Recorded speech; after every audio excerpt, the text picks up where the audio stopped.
Golden height apartment building के जो president हैं जमशेद साहब, वो किसी गली से एक आवारा कुत्ता उठाकर अपने अपार्टमेंट में ले आए हैं।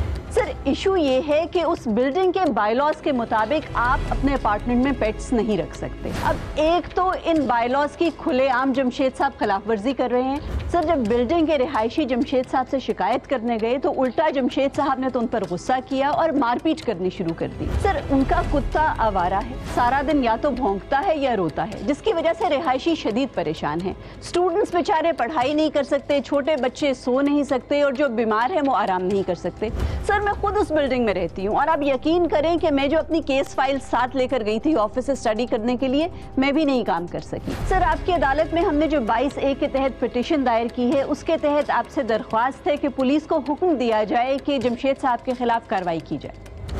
योर ऑनर, मिस्टर जमशेद मेरे क्लाइंट हैं और मिस्टर जमशेद को ये कुत्ता उनके घर के पास गली में ज़ख्मी हालत में मिला और वो महज इसे हमदर्दी के नाते अपने साथ ले आए, इसका इलाज करवाया और अब वो कुत्ता उनसे मानूस हो चुका है। और जहाँ तक उस बिल्डिंग के मकीनों के डिस्टर्ब होने का ताल्लुक है, जब उस बिल्डिंग में छोटे बच्चे क्रिकेट खेलते हैं, क्या जब वहाँ के मकीन डिस्टर्ब नहीं होते? और सर, अक्सर उस बिल्डिंग के नौजवान लड़के ऊंची ऊंची आवाज़ में गाने सुनते हैं, क्या उससे वहाँ के लोगों का आराम डिस्टर्ब नहीं होता?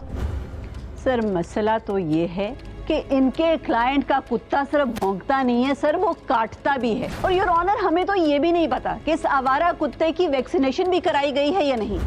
मैं सामना, वो कुत्ता आवारा नहीं बल्कि एक पालतू कुत्ता है और योर ऑनर उस कुत्ते की वैक्सीनेशन हुई है। योर ऑनर, हमारे कवानीन में जानवरों के साथ जुल्म करना भी एक जुर्म है। वकील साहब, आप जिस एक्ट का हवाला दे रहे हैं, prevention of cruelty to animals 1890 का एक्ट है, मेरा ख्याल में अगर उस एक्ट को आप गौर से पढ़ें तो आपके क्लाइंट जुर्म के मुर्तकिब होंगे, क्योंकि सारा दिन वो कुत्ता बालकनी में बंद होता है, भौंकता है, बोरियत से, भूख से, प्यास से, और कोई उसका ख्याल नहीं करता।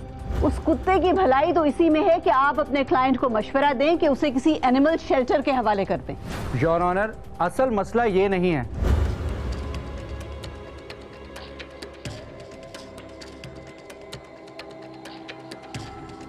नेक्स्ट हियरिंग में इस्तगासा की तरफ से पेश किए गए गवाहों के बयानात रिकॉर्ड किए जाएंगे।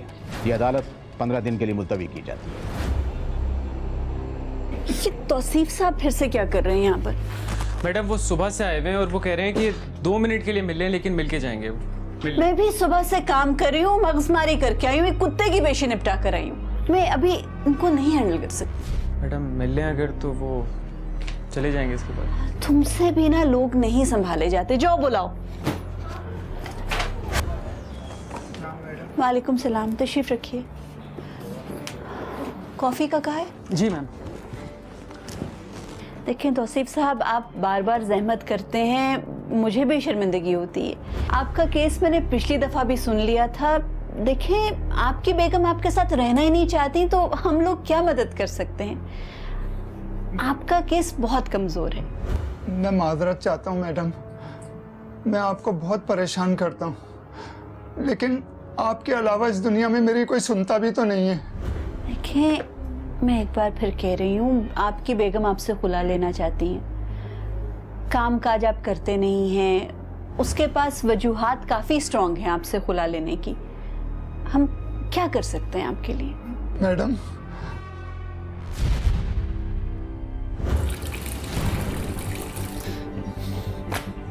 पता भी है कि मेरी तबीयत खराब रहती है, फिर भी मुझ पे इतना बोझ डाला हुआ है।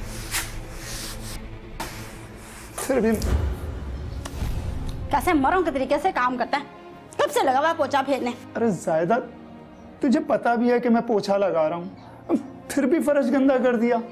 पीप का तेरे मुंह पे थूकूं? अरे तेरे मुंह पे तो थूकना का भी दिल नहीं चाहता। ना काम के ना काज के, कब से लगा हुआ है। जल्दी जल्दी कर, मेरे कपड़े इस्त्री कर दे, आज मेरी शाम की ड्यूटी है। जब मैं वापस आऊँ कपड़े इस्त्री कर देना। बड़ा ड्यूटी का रौब मारती है।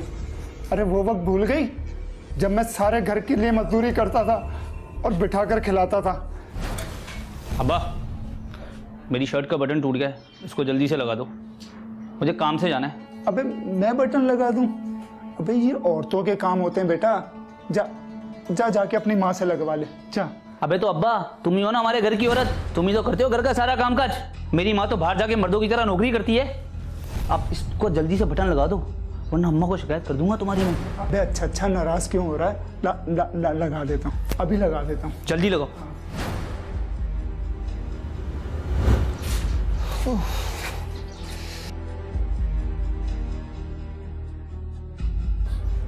ये तुम बंटन के कहाँ चली बेटा? तुमसे मतलब? और तुम कौन होते हो मुझसे पूछने वाले? अरे मैं तेरा बाप हूँ बेटा। बाप? ऐसे होते हैं बाप? हमारे लिए हमारी माँ ही हमारा बाप है, समझे?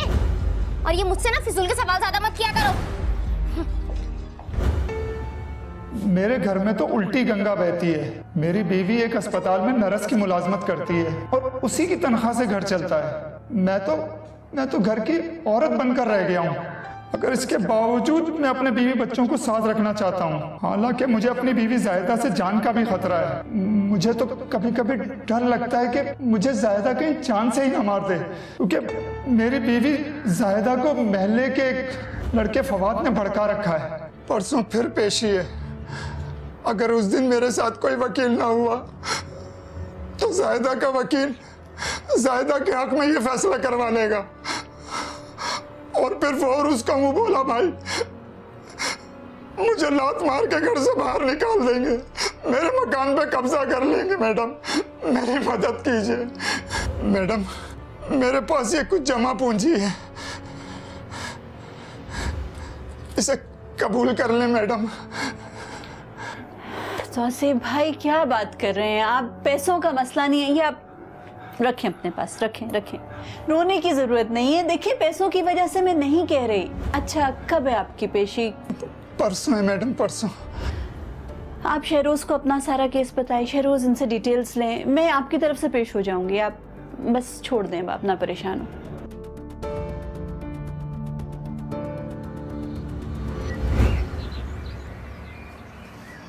अरे फवाद भैया तुम कैसे हो? अरे मैं भी तुम्हें याद कर रही थी। अरे मेरे घर का 10,000 रुपए का बिजली का बिल आ गया, उसको तो ठीक करवा दो। बस इतना सा काम? ये छोटे मोटे काम अपने बुड्ढे से कराया करना। आय हाय, अरे ये बुड्ढा किसी काम का होता तो मुझे तुम्हें बोलने की क्या जरूरत थी? ये बुड्ढा तो बस धरती पे बोझ है, धरती पे बोझ, मेरी जिंदगी का नसूर। चल ठीक है, तू परेशान नहीं हो, कल सुबह करवा दूंगा। बिजली के ऑफिस में भी अपना बंदा बैठा हुआ है, ठीक है? अरे बहुत बहुत शुक्रिया। ओके अल्लाह हाफिज। ओके ठीक है, खुदा हाफिज। ये तुझे हर काम के लिए अपना गुंडा मवाली भाई ही क्यों याद आता है? न तू कर देगा ये काम? न तू बिजली का बिल ठीक करवा देगा? हाँ मैं करवा लूंगा, पर वो चिंची में जाना पड़ता है ना। और तुझे तो पता ही है कि मेरे ऑपरेशन से 2 हर्नियाँ निकले थे और चिंची में झटके बहुत लगते हैं ना। रहने दे। अरे औरत को देख, बच्चा जमकर भी हट्टी कट्टी पूरे घर का काम करती है और तू ये हर्निया का ऑपरेशन लेके बैठा हुआ है। कोई काम काज नहीं होता तुझसे, जब देखो खाने को बैठा रहता, बस न काम का ना काज का। ट्रांसफर ऑफ प्रॉपर्टी एक्ट 1882 के सेक्शन 123 के तहत गिफ्ट डीड की दस्तावेज बनवाने के लिए 2 गवाहों का होना जरूरी है। ताहम इस्लामी कवानीन में जुबानी गिफ्ट डीड भी हो सकती है और मज़कूरा एक्ट के सेक्शन 129 के तहत गिफ्ट डीड बनवाने के लिए गवाह जरूरी नहीं है। शर्त सिर्फ यह है कि जायदाद तोहफे में देने वाला शख्स किसी ऐसी बीमारी में मुब्तला ना हो कि उसकी अनकरीब मौत का खदशा मौजूद हो।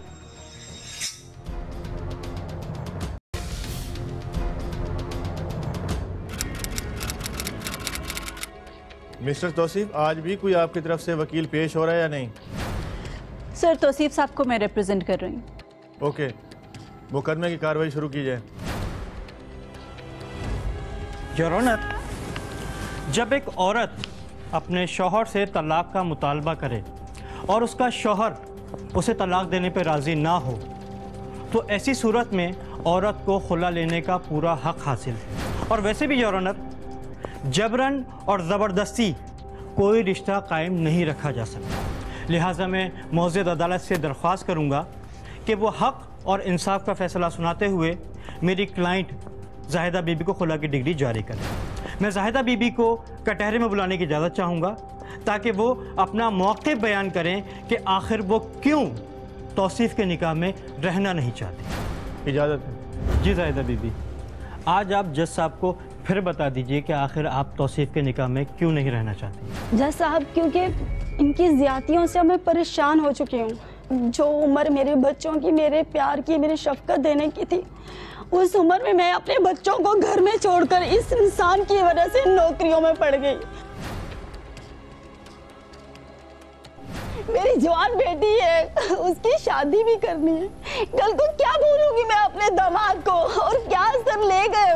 जज साहब, मैं इस इंसान के साथ नहीं रहना चाहती, क्योंकि मेरे बच्चे मोहल्ले में मुंह दिखाने के लायक नहीं रहे, सिर्फ इस इंसान की वजह से, इस इंसान की ज्यादतियों की वजह से। ज़ाहिदा बीबी, बकौल आपके आपने अपनी सारी जवानी इतनी परेशानी में गुजारी, और अब आप अपने बच्चों की वजह से, क्योंकि वो जवान हो गए हैं, इस वजह से आप अपने शौहर से अलहदगी चाहती हैं। और बकौल आपके आप इस उम्र में खुला इसलिए लेना चाहती हैं क्योंकि आपने कल को अपनी बेटी की शादी करनी है। और एक तलाक याफ्ता औरत की बेटी को क्या आसानी से रिश्ता मिलेगा? तब मुंह नहीं खुलते लोगों के, तब उंगलियां नहीं उठती क्या?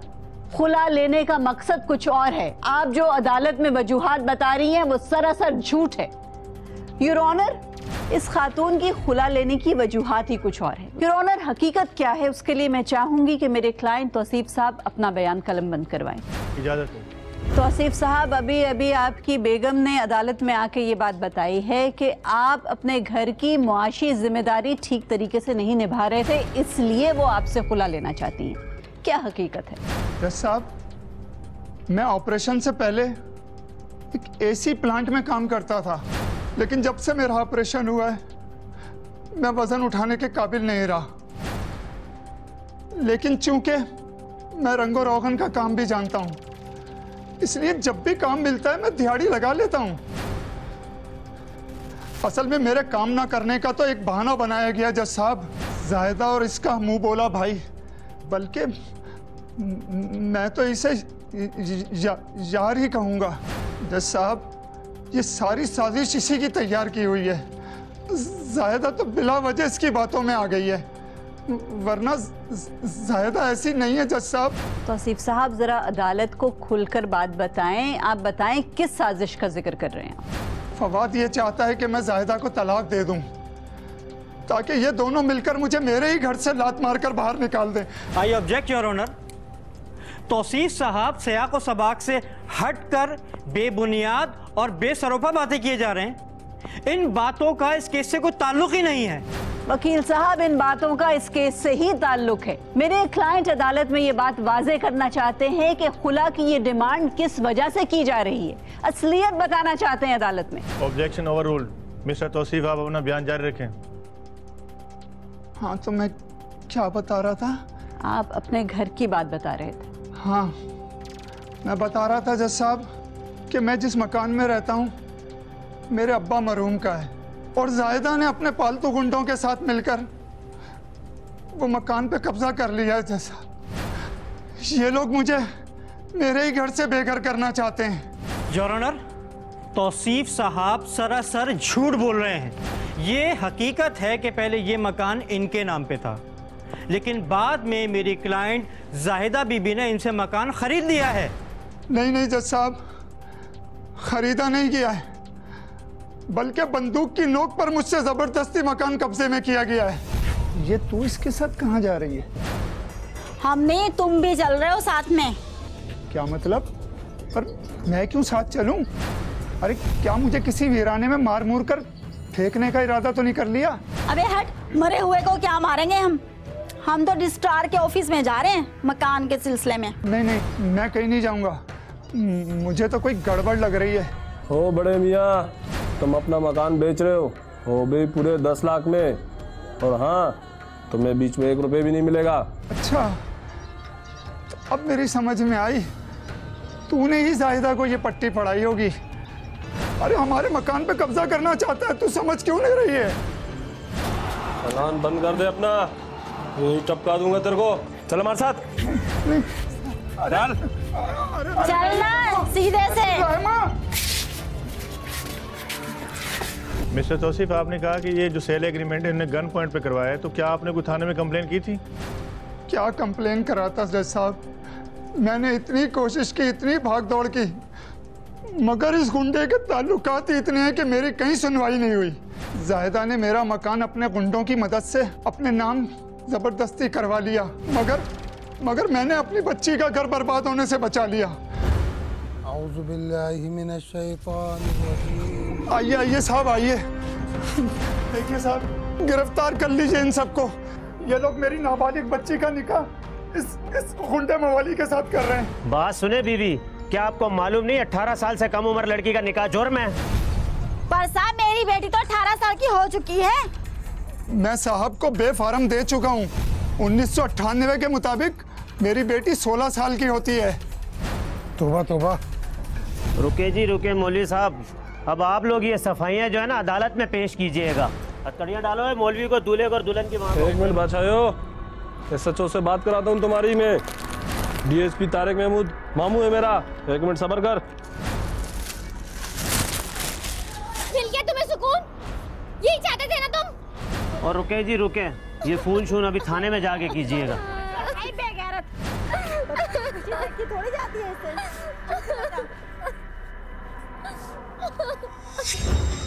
चाइल्ड मैरिज रिस्ट्रेंट एक्ट 1929 और मुस्लिम फैमिली लॉ 1961 के तहत शादी के वक्त लड़की की कम से कम उम्र 16 और लड़के की 18 साल होनी चाहिए। कानून के तहत 16 साल से कम उम्र बच्ची से शादी करने वाला और इस शादी को करवाने वाला दोनों बराबर के मुजरिम हैं और उन्हें इस जुर्म की पादाश में 1 माह तक कैद और 1000 रुपए जुर्माने की सजा होगी।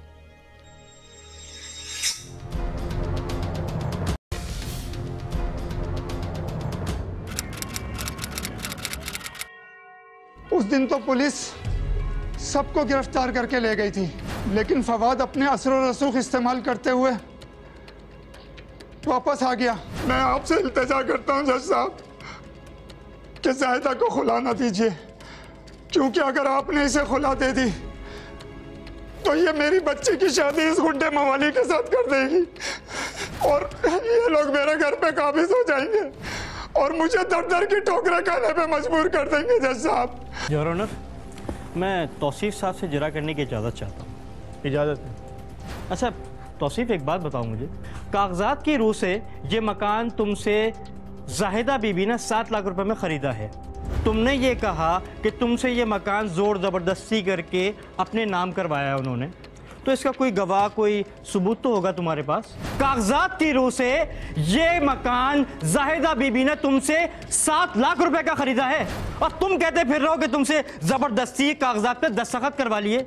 तो कोई गवाह, कोई सबूत है तुम्हारे पास? वकील साहब, पहले आपके क्लाइंट्स ने गुंडागर्दी करके दबाव डाल के इस बेचारे का मकान इससे हथिया लिया और अब आप भरी अदालत में इसको हरास कर रहे हैं। कहाँ का इंसाफ है ये? मैम, एक तरफ तो आपका क्लाइंट इतना बहादुर, जो सब इतना निडर है कि एन निकाह वाले दिन ये पुलिस को लेकर वहां पहुंच जाते हैं और अपनी बेटी का निकाह रुकवा देते हैं, और दूसरी तरफ मैम के बकौल ये इतने मासूम, इतने सादा लौ इंसान हैं कि इन्होंने बहुत मासूमियत से घर के कागजात पे दस्तखत किए और ये मकान जाहिदा बीबी को दे दिया। मेरे क्लाइंट एक शरीफ मुहज्जब शहरी हैं, बाप होने का हक अदा कर रहे थे। उनकी बेटी अभी अंडर एज थी, जबरदस्ती शादी करवाई जा रही थी और उनसे घर वाकई में जबरदस्ती छीना गया है। ठीक है, मकान की मिल्कियत के हवाले से आप अलहदा से सिविल सूट कर सकती हैं। ये खुला का केस है, जरा और बहस को आप खुला के केस तक महदूद रखें। जी सर, हम cancellation of forge sale deed के लिए सूट दायर करने का सोच रहे हैं। योर ऑनर, शरीयत और कानून एक मर्द को ये जिम्मेदारी देते हैं कि वो अपने घर, अपने बीवी बच्चों के नान नफ़े का जिम्मेदार होता है, उनके अखराजात का जिम्मेदार होता है। तौसीफ साहब ना ही घर में किसी किस्म का कोई पार्टिसिपेशन करते हैं, ना ही कोई और काम करते हैं। योर ऑनर, जब ये शख्स अपनी जिम्मेदारियां नहीं निभा सकता तो फिर इस शख्स का कोई हक नहीं कि जाहिदा बेगम को अपने निगाह में रखे। वकील साहब, शादी एक बहुत मुकद्दस बंधन होता है, कोई बिजनेस कॉन्ट्रैक्ट नहीं होता कि फाइनेंशियल लॉसेस हुए तो एक पार्टनर को रिश्ते से ही निकाल दे। 20 साल से वो इंसान अपनी जिम्मेदारियां निभा रहा था, अब बुढ़ापे में, बीमारी में उसका कोई साथ नहीं निभाएगा। अब तो इनका बेटा जवान है, वो क्यों नहीं अपने बाप की खिदमत करता? बुढ़ापे में ही अपने खानदान की किफालत सिर्फ इसी के जिम्मे क्यों है?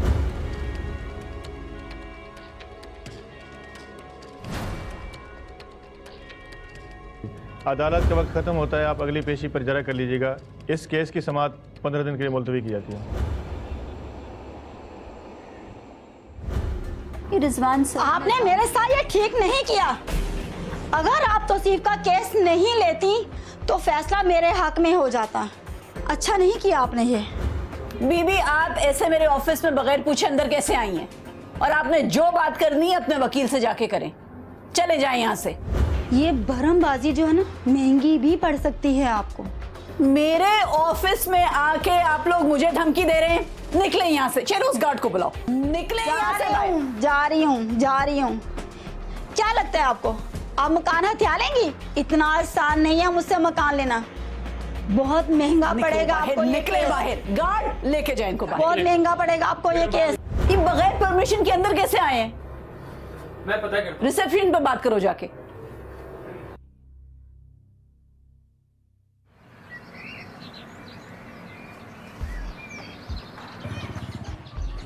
ये वाला घर है। पता करें। बेल भी नहीं बज रही।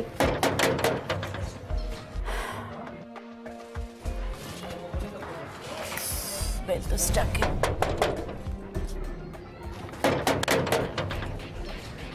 तौसीफ साहब कहाँ रह गए? पता नहीं घर पे भी है कि नहीं। फोन करेंगे। ठहरो, फोन आ रहा है। हेलो। हेलो मैडम, दरवाजे पे आप ही हैं ना? लाजमी बात है तौसीफ साहब, आपने बुलवाया है। मैं इतनी देर से दरवाजा पीट रही हूँ। कहाँ हैं आप? अच्छा, मैं आता हूँ मैडम, मैं आता हूँ। अंदर ही है। जी डरावा लग रहा है। क्या हुआ? आप जल्दी से अंदर आ जाइए, जल्दी से अंदर आ जाइए। क्या बात है तौसीफ साहब, इतने घबराए हुए क्यों हैं? क्यों ऐसे छुप के बैठे हुए घर में? बात दरअसल ये मैडम कि मेरी जान को शदीद खतरा है। वो फवाद है ना, वो और उसके गुंडे मेरी बू सूंघते फिर रहे हैं। पिछली पेशी के बाद जब मैं जुम्मे की नमाज पढ़ के घर आ रहा था,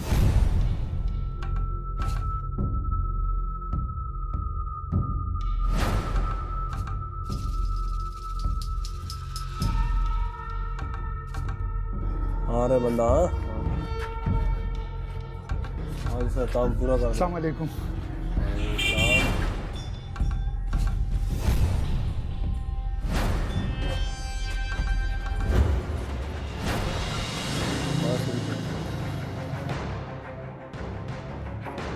या अल्लाह मदद, या परवरदिगार मदद।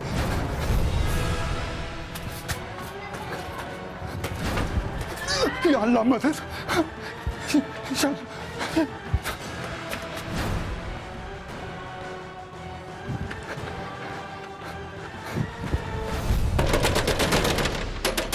अबे कौन है इतनी बुरी तरह दरवाजा पीट रहा है? अबे क्या हो गया? कौन है? दरवाजा खोल, दरवाजा खोल जल्दी। या अल्लाह मदद। अबे क्या हो गया तुम्हें? क्यों हाँप रहे बड़े मियाँ? अबे दरवाजा तो बंद कर दे। अबे वो फवाद और उसके कुत्ते मेरे पीछे पड़े हैं। अबे तुम तो हो ही बिल्कुल बेकार आदमी, किसी काम के नहीं हो। चलो जाओ, मेरा दिमाग खराब नहीं करो यहाँ से। अबे तुझसे तो बात ही करना बेकार है। ओ बदसूरत सूखे हुए छुआरे, तू तो मेरी जिंदगी का नसूर है, मेरी जिंदगी का नसूर। मैं तो समझ में ये नहीं आता, कमाता तो तू है नहीं। इतनी बड़ी वकील तूने कहाँ से कर ली? मरे जा रहे इस मकान के लिए, मरे जा रहे। कब्र में लेके जाएगा क्या तू ये मकान? आज देखो इसी मकान में तेरी अरे नहीं जाना, फिर देखो। अरे नहीं जाना। शहर में तेरी कब्र निकालूंगी। शहर में तेरी कब्र निकालूंगी।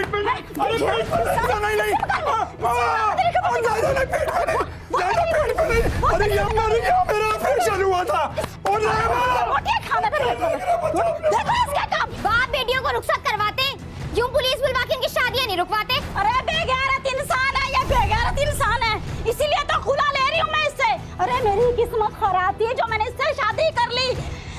मैं क्या करूँ? कहाँ लेके जाऊंगी मैं इन बच्चों को? अरे मनुष्य मारे ना वकील हमारे सर पे बैठा दिए, बताओ कहाँ से खर्चा करूँ मैं? पाकिस्तान पीनल कोड के सेक्शन 384 के तहत इस्तेहसाल बिल जब्र एक काबिल जमानत मगर नाकाबिल मुसालहत जुर्म है, जिसकी पादाश में 3 साल कैद, जुर्माना या दोनों सजाएं हो सकती हैं।